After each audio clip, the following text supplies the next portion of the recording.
Today I'm pleased to welcome Peta Wolpe, an experienced sustainable energy and climate change practitioner and the former MD of Sustainable Energy Africa.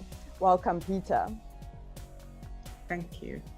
So let's start off by giving our viewers some insights into your background, and also please share what you would list as your finest areas of expertise. Thank you, Nicolette. So I grew up in exile in the United Kingdom, and my first career path was as a psychiatric social worker. And I came back to South Africa in 1996, and since then I've worked in the NGO sector. First in an organization development NGO, largely focusing management and leadership. And then from 2008 until the end of May, I was the managing director of Sustainable Energy Africa, known as SEA, which is an NGO that pioneered sustainable energy and climate change practices and approaches to urban development in South Africa and sub-Saharan Africa. And SEA works with all three spheres of government with a specific focus on local government, bringing the concept of energy thinking into city planning and strategy. So I carried that experience with me into my new work. When I joined SEA as the managing director, I knew almost nothing about energy and climate change. In fact, in the early year or so, I described myself as being on a learning rocket, not a learning curve. But it was very clear to me from the outset, you can't manage and lead an organization unless you really understand the core business of the work. And that from the outset, I said I would want to engage in the content side. And so my role there was to manage and lead, and to design and manage and facilitate, I suppose, many multi-year projects and short projects. Okay. And I really love the work that I do, the work that I've learned. So after 12 years of growth, learning and collaboration, I decided that it's time to leave SEA and embark on a new chapter in my life and in my work.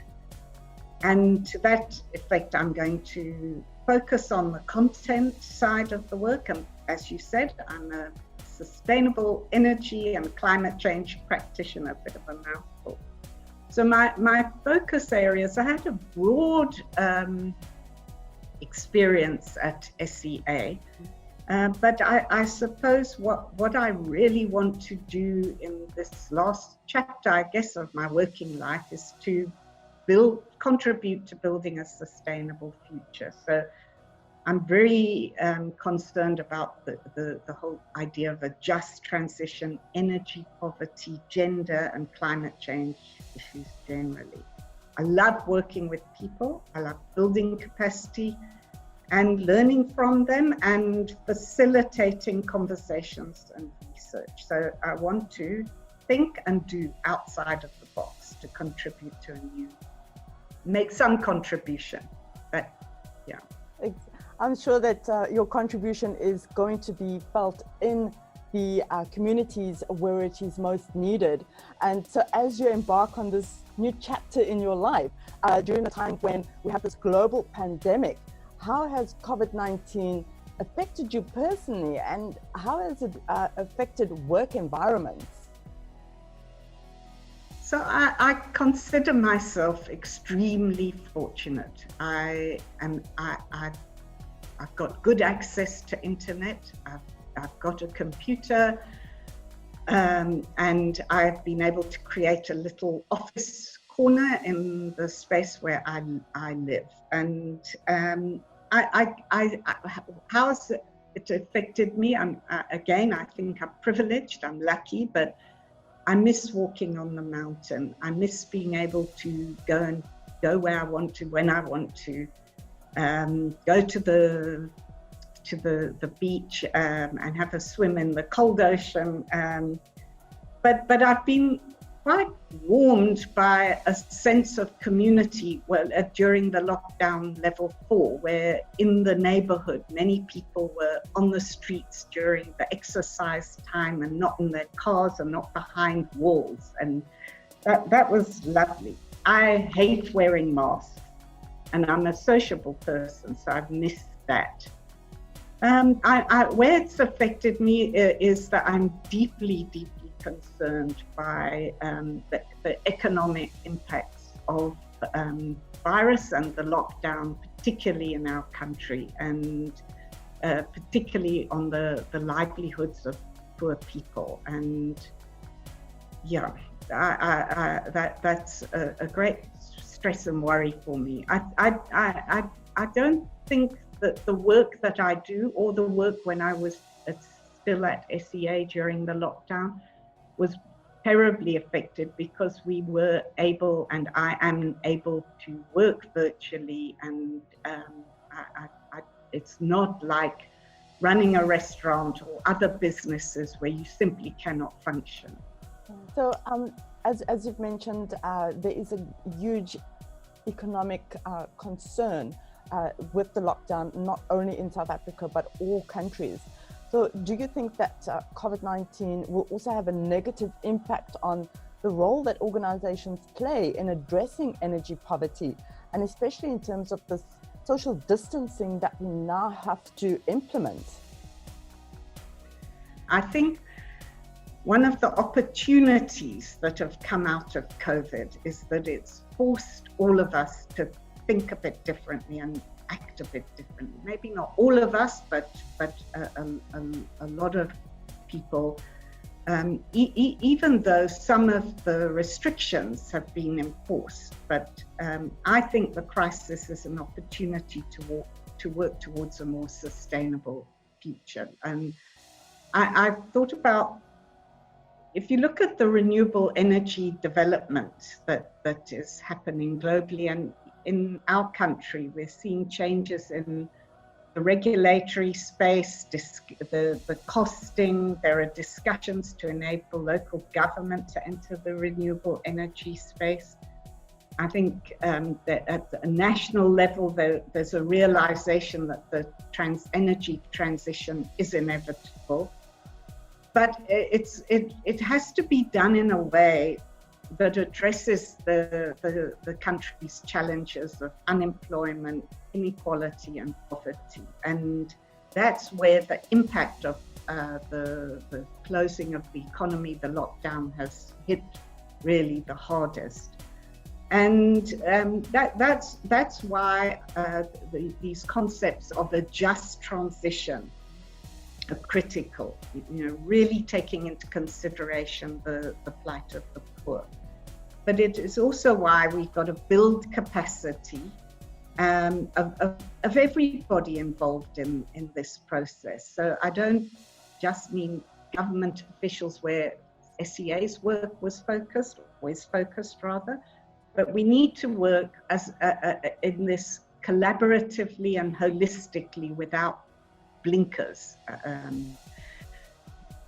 But this conversation is part of a series of conversations on women and energy. And so I want to just think a little bit about the gender issue in relation to your question. Women in our continent, and I think also in this country, they've got a key role to play in energy consumption and in sourcing energy where they don't have access to electricity. And even if they do have access as we have a high electrification rate in South Africa, people still use alternative fuels because of affordability. So women need to be brought into this transition in a stronger way. And I read an article in the ESI journal in January by Laura Lati, that's how you pronounce her name, which I thought was a really great article. And I'm going to quote her. "It is often argued that if you empower women, you can change the world.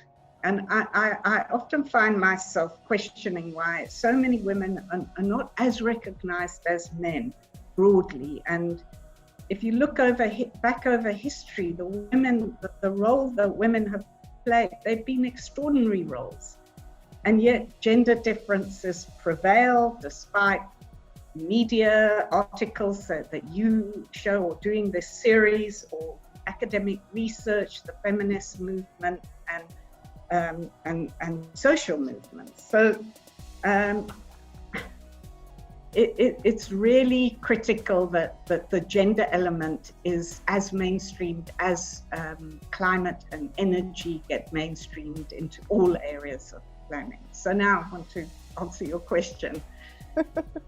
I think social distancing is impossible for poor people living in overcrowded township areas. And I think ultimately the work that I'm moving more into working at community level. I'm hoping, through the just transition, but I don't think COVID will impact hugely, and I don't think it will on the work of SCA. Where there have been difficulties actually is not everybody has access to a strong internet connection. And where I have been involved in some community conversations, you've got to look at phone calls. You've got to be a bit creative. But I do think that I can, and organizations such as SCA can contribute to the discussion. Now that's perfect. That there are organizations out there that are cognizant of these very real conditions that people are living under, and how they're having to now accommodate the fact that we have a pandemic and social distancing, as well as having to then accomplish a just energy transition, which is so important.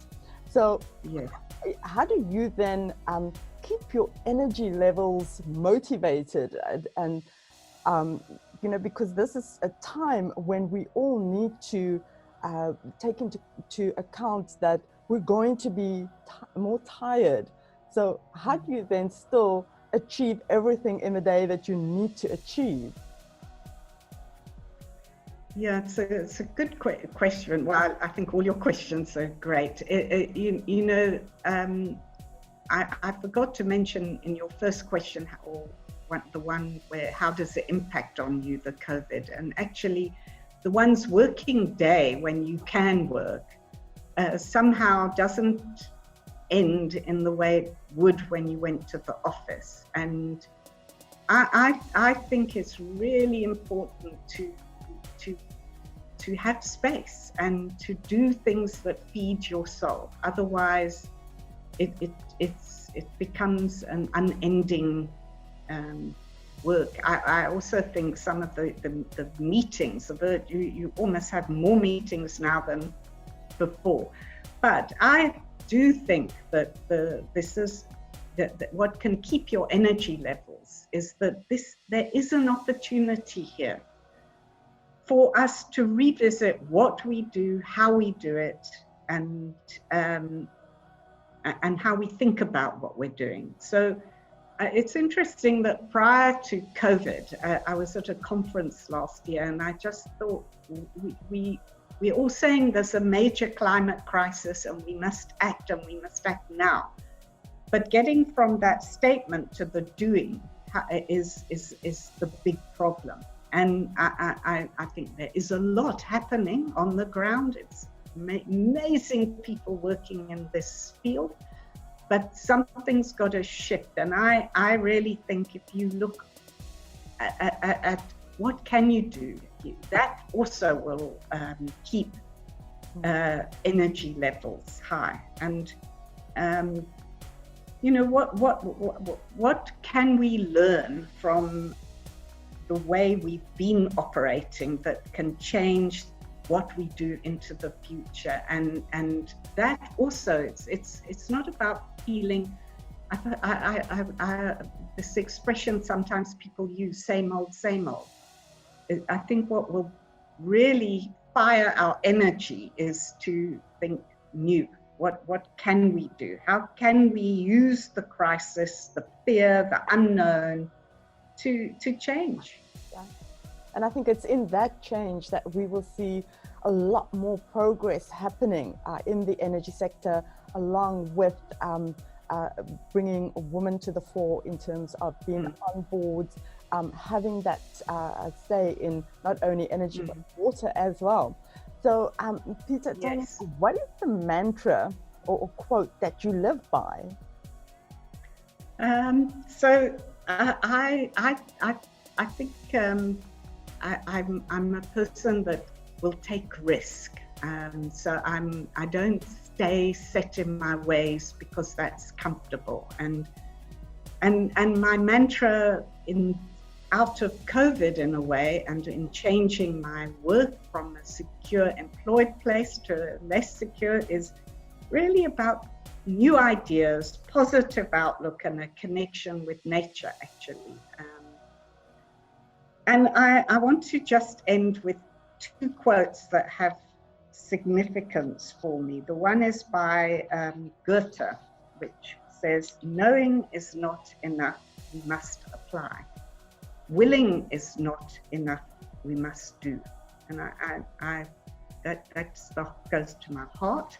And the other one is by a woman called Edith Eger, who wrote a book about a year or two ago called The Choice, a remarkable book out of a survivor of Auschwitz. I don't know if you read it, but she says, "Change is about noticing what's no longer working and stepping out of the familiar, imprisoning patterns."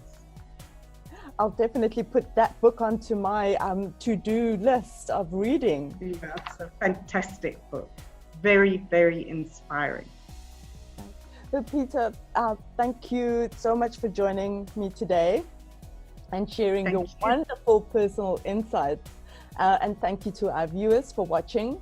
Be sure to subscribe to our channel for more GenderLens and other expert interviews.